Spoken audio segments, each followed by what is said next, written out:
म पनि एकदम ठिक छु भन हो कि नै ड्युटीबाट फर्किँदै गर्दा रुममा एकजना साथी पनि हुनुहुन्छ मिस्टर शिवराज सेफ हेलो भनिदिनु है त हेलो हेलो गाइस।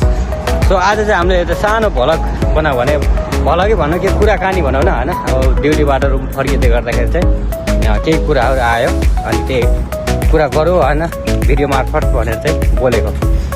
सो कुरा चाहिँ के रहेको छ भने चाहिँ बेसिकली आज भनौँ न न्यु इयर नयाँ साल हाम्रो नेपाली सालमा चाहिँ 2083 को सबैलाई शुभकामना व्यक्त गर्न चाहेँ।